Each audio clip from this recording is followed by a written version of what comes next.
Bonjour à tous, je suis Alexandre Marotel de l'agence Tweno. Aujourd'hui, je vous propose qu'on voit ensemble les balises de pagination.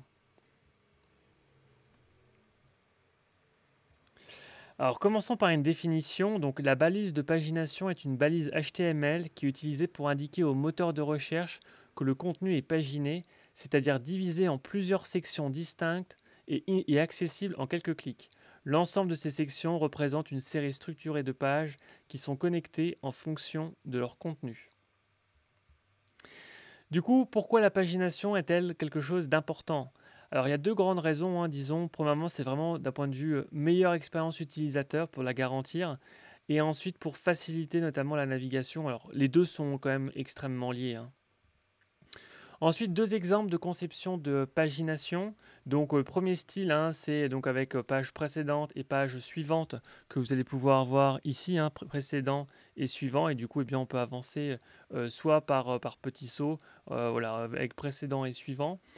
Soit sinon, l'autre façon de le présenter, c'est voilà, avec ce genre de page où vous allez directement avoir eh bien, le résultat final et directement ici suivant en fait. Du coup, voilà, la pagination des contenus qui atteignent des centaines de pages et plus. Voilà. Donc, quand utiliser la pagination? Alors en fait, la pagination, c'est notamment en fait, vous allez vous en servir surtout finalement lorsque vous avez sur une page beaucoup de contenu qui va être à présenter. Du coup, il y a tellement de contenu que bien le fait de regrouper tout ça sur une seule page, eh bien techniquement ça peut poser problème en fait, hein. Donc du coup, c'est soit pas forcément utilisable correctement par les gens, soit techniquement ça peut poser problème, ou également lorsqu'on a des contenus qui peuvent être extrêmement volumineux. Mais d'ailleurs, quand on y pense, même Google au final, hein, utilise la pagination. Par exemple, lorsque vous tapez sur un mot-clé sur Google, vous pouvez aller sur la page 1, la page 2, la page 3, etc. pour justement naviguer. Et du coup, voilà, c'est vraiment la même logique ici. Quand ne pas utiliser la pagination? Et bien en fait, le meilleur moyen ou la meilleure raison de ne pas utiliser la pagination, c'est vraiment lorsqu'on a un contenu lorsqu'on peut mettre un contenu sur une seule page. Dans ce cas-là, et bien finalement, il n'y a aucune raison de créer de la pagination pour le simple plaisir de créer de la pagination. Donc c'est vraiment ça. Et encore une fois, hein, c'est lié également si jamais il y a des problèmes techniques ou d'utilisabilité. Mais globalement, avoir tout sur une page quand on peut le faire, très clairement, faites-le plutôt que de créer des pages qui finalement n'ont pas vraiment de sens. Quelles sont les exigences de pagination en termes d'utilisation et de structure de site web? Donc du coup, c'est ce que j'indiquais ici, hein, la pagination est toujours un compromis entre structure, convivialité et design. Donc l'idée à la fin, bien sûr, hein, c'est toujours la même, c'est vraiment faciliter la navigation. Ensuite, la différence entre la pagination et le défilement, donc infini ou infinite scroll. Donc vous savez, notamment quand on arrive sur une partie blog, et du coup, eh bien, il y a l'ensemble des articles qui sont présentés. Soit eh bien, sur la partie basse, on peut avoir eh bien, les différentes pages qui peuvent être indiquées. Soit sinon, eh bien, ici, on peut avoir le défilement infini. Donc autrement dit, ben, lorsqu'on va arriver tout en bas de la page, par exemple ici, eh bien, du coup, ça va s'ouvrir et ça va ouvrir les autres résultats juste en dessous. D'accord? Alors que la pagination, eh bien, on ferait une navigation ici sur les différents petits points qui sont présents là en fait.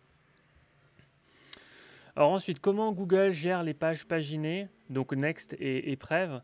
Et du coup, alors ce que j'indique ici, hein, les pages paginées sont désormais traitées comme des pages uniques et individuelles dans l'index de Google. Okay. Quel est l'impact sur le référencement en cas d'une mauvaise utilisation de la pagination? Alors, première chose, hein, donc restriction des robots d'exploration. Donc, si vous avez une énorme série de pages ou trop de problèmes de pagination, le Googlebot est plus susceptible d'abandonner certaines pages. Donc, du coup, voilà, ça fait partie des problématiques qu'on peut rencontrer. Autre problématique qu'on peut rencontrer, c'est encore une fois lorsque vous êtes par exemple sur la partie du coup de votre blog et donc il y a page 1, page 2, page 3.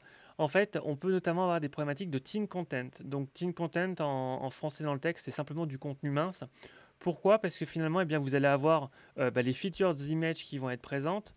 en dessous du titre, potentiellement une sorte de petit résumé de l'article qui va être à lire, mais ce n'est pas toujours le cas. Donc du coup, si vous avez que la featured image et le titre, et bien le total de contenu sur la page peut être en dessous de 300 mots. Donc du coup, ça va tomber dans la catégorie de contenu mince.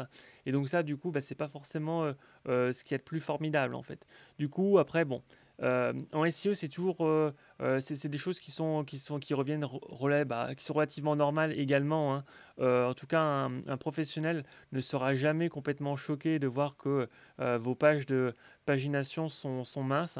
Voilà. Après, on peut réussir à trouver des solutions pour essayer de les faire un peu grossir en fait. Dilution du jus également, donc forcément, hein, plus vous allez avoir des pages et plus finalement, par exemple, si vous avez un lien qui va pointer sur votre partie blog où vous avez l'ensemble des articles, et bien du coup, si vous avez page 1, page 2, page 3, page 4, etc., et bien du coup, le jus va être également réparti sur les autres pages. Donc même chose, ça c'est quelque chose qui est relativement normal, il n'y a pas de quoi non plus s'alarmer par rapport à ça. Il faut simplement en avoir conscience. Donc voilà, j'espère que ça vous aura plu. Si vous souhaitez aller plus loin en SEO, n'hésitez pas, hein, à regarder du coup le blog de Tweno. J'ai notamment fait un article du coup sur les balises de pagination avec des visuels. Je suis rentré beaucoup plus dans le détail, je donne des chiffres, je fais des carousels, bref. J'essaye de creuser vraiment les sujets. Donc là, malheureusement, j'essaie de garder un format relativement court, hein. Du coup, n'hésitez pas à aller regarder ça si jamais le sujet vous intéresse. Autre élément, n'hésitez pas à aller regarder notamment du coup la collection Apprendre le SEO si jamais ça vous intéresse. Donc du coup il y a plusieurs e-books, j'ai plusieurs e-books à mon actif entre guillemets.